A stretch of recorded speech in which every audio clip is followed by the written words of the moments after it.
Let me ask you a question. What is the purpose of a business? To make money. To make money. Make a profit. That's what almost everybody says. But do you know what the purpose of a business really is? The purpose of a business is to create and keep a customer. It's to create and keep a customer. If you create and keep sufficient number of customers in a cost-effective way, the result will be a profit. Do you know what the #1 reason for business failure is in America or any other country? It's low sales. Do you know what the #1 reason for business success is? High sales. The ability to create and keep customers is the key. And by the way, how can you tell? You find that all successful businesses, everybody thinks about creating and keeping customers.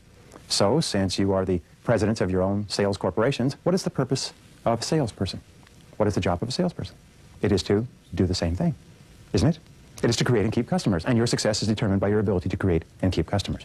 Now today, the ability to create and keep customers turns almost like a hinge on one important factor, and it's relationships. We've moved from the area of technical selling, we've moved from the area of price selling. Today, all successful selling is relationship selling. It is the ability to create and maintain high-quality relationships with customers that determines our success or failure. All top salespeople are relationship experts. They're absolutely experts at beginning long-term business relationships. You see, we can't make a living by making a single sale and never selling anything to that person again and going on and making a single sale. It's too hard. We have to think, when we deal with a customer, of dealing with that customer for the indefinite future and providing that customer with more products and services and getting resales and referrals and so on. So this is what we know, is that because of the way selling has changed in the last few years, the focus must be on the relationship. And let me give you the reason why. Original selling, there's been about 4,000 books done on selling. 99% of those books talk about the simple sale. The simple sale had a single call on a single person to make a single decision to buy a single product, and bye-bye, you never saw them again. We call this the hit-and-run sale, the touch-and-go sale. Today, however, we're into the era of complex sales. A complex sale has several calls. The average today is 4 to 6 calls is what it takes to make a sale if you are talking to the right person at the right time and you're the right person and they're qualified and you stand out from your competition and so on. Today, there are multiple decision makers. You have to talk to several people, and sometimes you never even get to talk to the person who signs the check. Third of all, the sale has the potential of going on and on and on after the sale. And fourth of all, 95% of the sale takes place when you're not there. You can go in and you can influence certain people and provide certain information, and then you have to go away, and while you're gone, the sale is going on, and you can't influence it. All of this requires a greater focus on relationships. Here's the most important part. In the old days, in old school selling, when you made a sale, it was over. You took the sales slip, you threw them over your shoulder, and you went on to the next customer. Today, however, the sale goes on, and it actually intensifies after the sale. In the customer's mind, the sale only begins when they sign the check. In the old days, the salesperson, as far as they were concerned, the sale was over when the check was signed. No, today it only begins. So when a customer buys today in a long-term sales relationship, the customer is really entering into a business marriage with you and your company. The customer is really entering into a long-term relationship with you. And when it comes time to making the buying decision, the customer has to decide, do I want to be in a long-term relationship with you? Do I want to entrust my future to you? You see, before the customer buys, the customer can do whatever they want. The money is in the customer's bank account and the product or service is in your facility. But once the customer gives you the money, suddenly they're dependent on you. You see, what you do is you sell dreams in exchange for money. You sell promises in exchange for money. You say, give me the money and I'll give you a promise. And the promise is of fulfillment of your product or service. It'll work. It's the quality that I say it is. Our service is what I say it is. Our delivery is what I say it is. The price is fair and so on. But these are all promises. How does the customer know that they're true? And the customer has to decide, do I want to be in a long-term relationship with you? The greatest single obstacle to buying today is fear on the part of the customer. The customer is afraid of making a mistake. In fact, if a customer is afraid of making a mistake, it's like they have a spear in their stomach. They back away, and they back away from the decision. So let me ask you a question. Have you ever bought something and found out later that you paid too much for it? Yes. Have you ever bought something that broke down after you got it at home, you couldn't get it fixed? Yes. Have you ever bought something that was the wrong thing and it didn't work? Yes. Right. Yeah. Have you ever bought something and been so angry afterwards you wish you had never bought it in the first place because of all the trouble you had with it?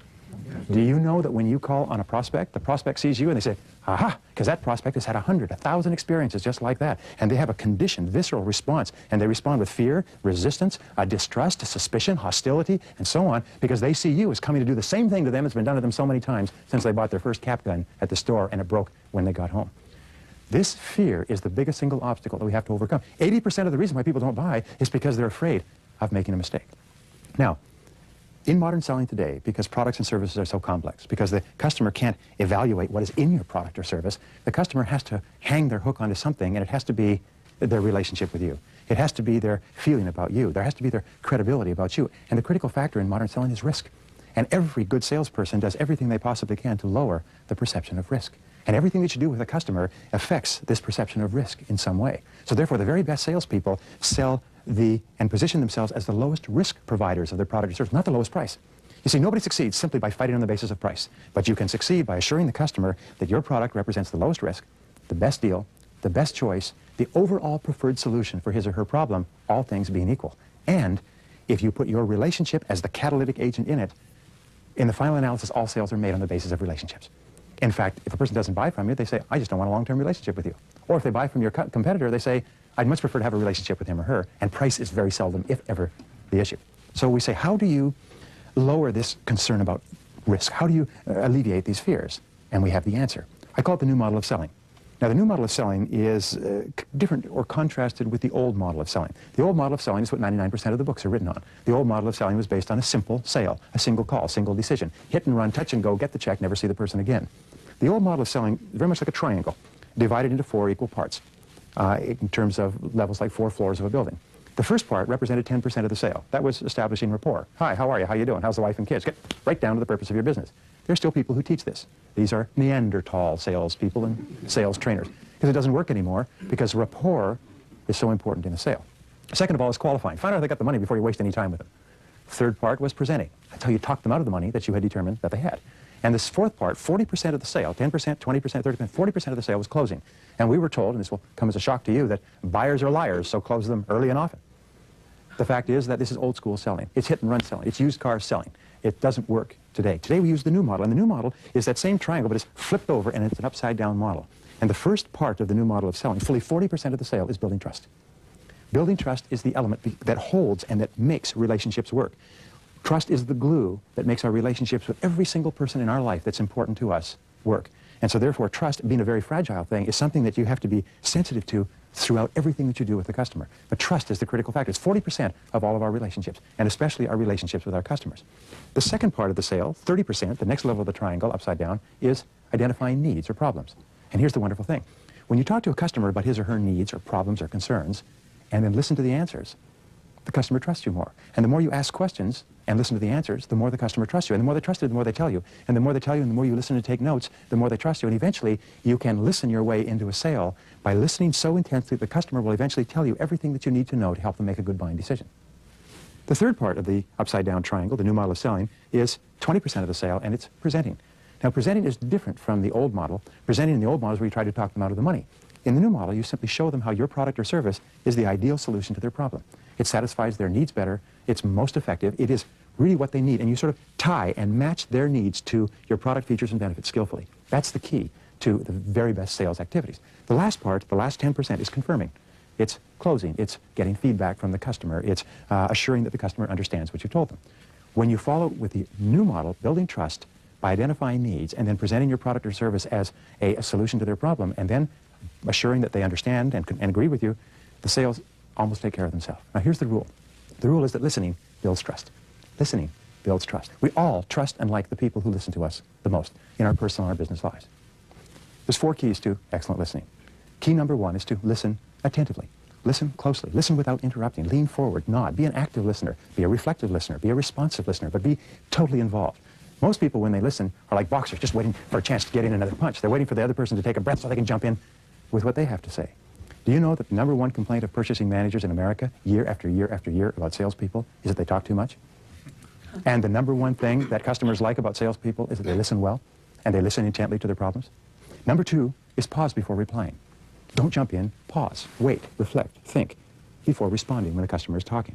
That shows the customer that you're really paying attention and thinking about what they said. Number 3 is question for clarification. Don't assume that you understand what the customer is saying, so always ask this question. My favorite question in selling is, how do you mean? How do you mean exactly? How do you mean? I don't like it, I can't afford it, I don't want it, we're happy with our existing supplier, we don't have the money, it's not in the budget. Well, how do you mean exactly? In other words, always ask, how do you mean? Ask them to expand it. And the 4th part of listening is to feed it back in your own words. Paraphrase it. Say, let me make sure I understand what you're saying. And then feed it back and say it in your own words until the person says, yes, that's it, that's my situation, you've got it. Only then, and only then, 70% of the way through the new model, can you begin talking about your product or service. In fact, we suggest in selling that you go in with nothing, no briefcase, no nothing, and simply concentrate in the first meeting on building trust and identifying needs clearly, and then come back later to do the presentations. There are 2 or 3 parts to differentiating yourself from your competitors based on relationships and the trust factor. The most important differentiator, the most important thing that separates you from all other salespeople of similar products and services is the trust bond that binds you and the customer together. You will find that the people that you buy from the most regularly are the ones who trust you the most. The ones that you sell to the most readily are the ones who trust you the most as well. You will find, by the way, that with your best customers, they'll even buy from you without asking the price. Why? It's because they completely trust you, that the price will be fair, the price will be reasonable, the price will be what it is. The very best salespeople, by the way, are very often not asked the price at all in a sales presentation because the customer trusts them so much that they know the price is what the price is.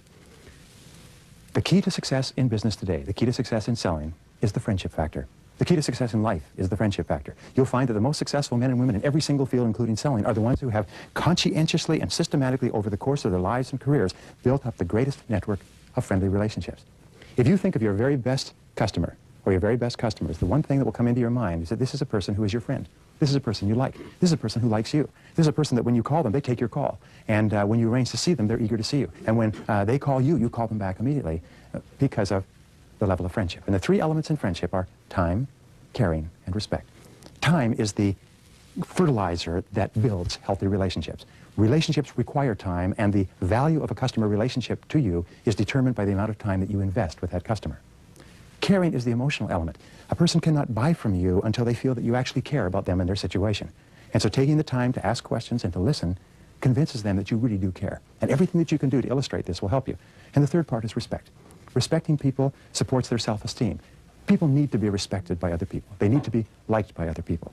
So if you put relationships at the core of your selling and accept the law of indirect effort, which says that if you focus all of your efforts on building and maintaining high-quality relationships, then the sales will come to you like a river, that you'll never be out of customers, and you'll never be out of resales, and you'll never be out of referrals. Concentrate on the customer, concentrate on the relationship, and the sale will take care of itself.